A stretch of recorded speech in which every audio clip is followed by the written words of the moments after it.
Why NFL stadiums aren't meant for the World Cup. The 2026 World Cup is bringing something the tournament has never really tried before, a massive stadium design experiment. Unlike past tournaments, the 2026 FIFA World Cup will be spread across 16 stadiums across North America. What's interesting is that many of these stadiums were actually originally built for American football, not for soccer as most of the world knows it. This creates a very unique situation. A stadium designed for one sport suddenly has to accommodate a completely different sport with very different design requirements. In this video, we're breaking down how these architectural differences affect player performance, fan experience, and overall tournament operations, and how architects are tackling this unusual challenge. Designing a world-class soccer stadium is far from simple. Architects have to satisfy a number of competing priorities that often clash with each other. There's player comfort that has to be maintained. There's crowd atmosphere that needs to be built, because that atmosphere is exactly what makes watching soccer so special. There are sight lines that need to be optimized, making sure every spectator, no matter where they're seated, can clearly see the match. There's also the need for healthy natural grass, which requires very specific environmental conditions to grow properly.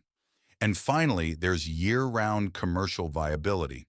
Because these stadiums aren't just used for the World Cup, they need to keep generating revenue outside the tournament too. Balancing all of these priorities at once is a major challenge in itself. And the situation gets even more complicated because of one key decision. FIFA relaxed some of its stadium requirements for the 2026 tournament. The reason is simple. Instead of building brand new, purpose-built soccer stadiums, this tournament is using existing venues, most of which were originally built for other purposes. FIFA requires natural grass for every World Cup match. This creates a challenge of its own, because natural grass needs sufficient sunlight and good air circulation to grow healthy and withstand the strain of back-to-back matches. This is where open-air stadiums, like the one in Kansas City, become the ideal choice from a pitch quality standpoint. With a fully open roof, sunlight and airflow can reach the field to the maximum extent, creating the best possible conditions for the grass to stay healthy throughout the tournament. But there's a price to pay for this open design. Spectators at stadiums like this get very little protection from the weather, whether that's blazing sun, rain, or strong wind. On top of that, without a roof covering the stadium, crowd noise tends to disperse and dissipate into the open air, rather than bouncing back and concentrating inside the stadium.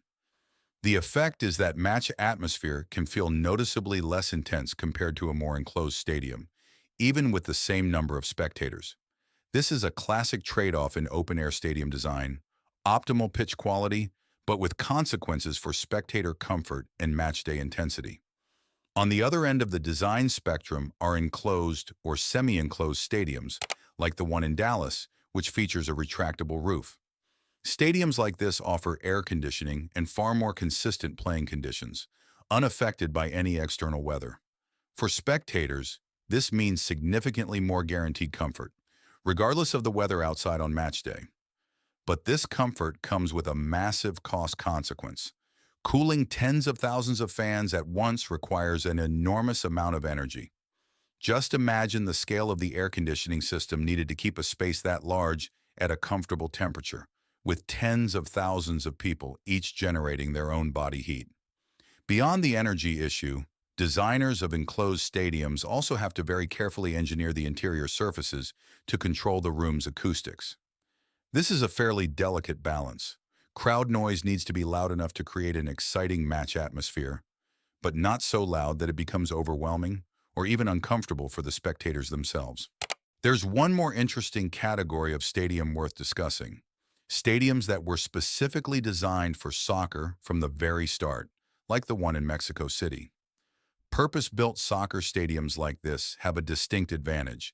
Since they were designed from the ground up for this specific sport, one of their features is a partial roof, a roof design that shades most of the spectator seating area from both sun and rain, while still allowing sunlight to reach the pitch so the grass can stay healthy.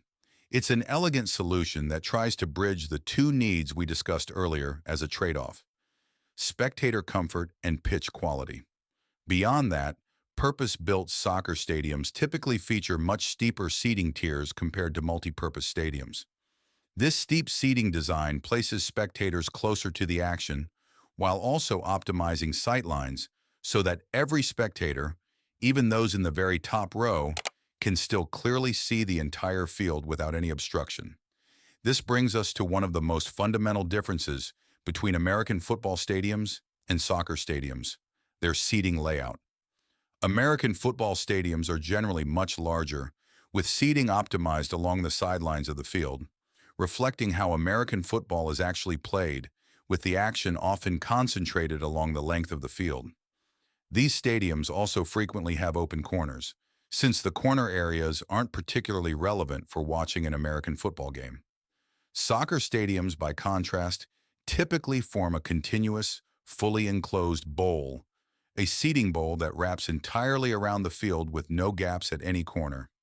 This enclosed bowl design creates a much more intimate atmosphere, since spectators surround the field from every direction, and crowd noise can concentrate and bounce around inside this enclosed space.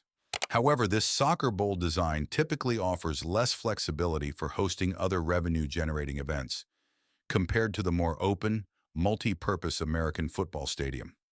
This creates its own dilemma for stadiums that have to switch from American football to soccer for the 2026 World Cup. The 2026 World Cup final itself will be played at New York, New Jersey Stadium, a stadium surrounded by vast parking lots, a common feature of NFL venues across America. These large parking lots, while practical for accommodating thousands of spectator vehicles, also contribute to heat buildup around the stadium area. The extensive asphalt surface absorbs and radiates heat, creating a heat island effect around the stadium grounds on sunny days.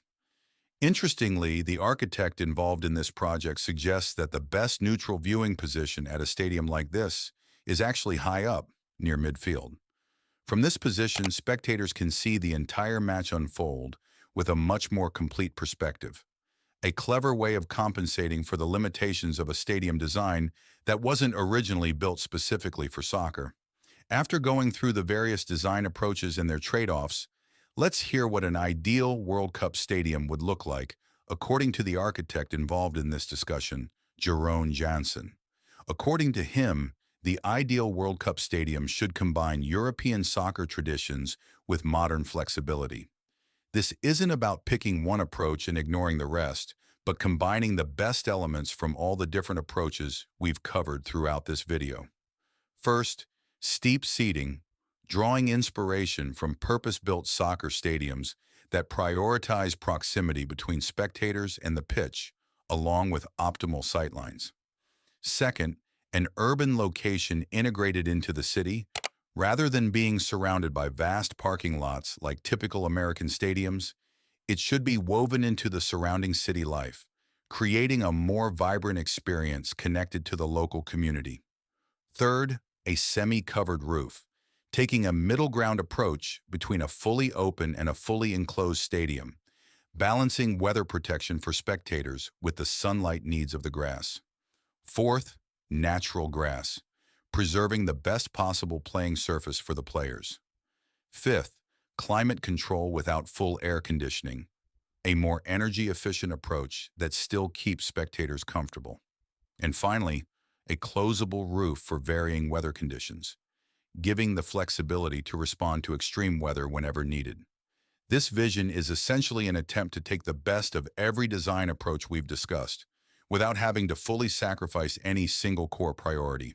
So to sum up this whole discussion, the 2026 World Cup is essentially turning into a giant architectural laboratory where a whole range of stadium design philosophies, from open-air stadiums to enclosed air-conditioned stadiums to purpose-built soccer stadiums, are all being tested at the same time within a single tournament. There's no single design that's perfect for every need. Every approach comes with its own advantages and trade-offs between pitch quality, spectator comfort, match atmosphere, operating costs, and long-term commercial flexibility. What's interesting is that it's precisely this diversity of approaches that lets us learn a great deal about how the ideal stadium design of the future might come together. a smart combination of the best elements from each approach rather than following one single rigid formula. The 2026 World Cup might not just be about who lifts the trophy at the end of the tournament, but also about how soccer stadium architecture continues to evolve afterward. If you enjoy discussions like this about architecture, sports, and the design behind them, don't forget to like and subscribe so you don't miss other interesting breakdowns. See you in the next video.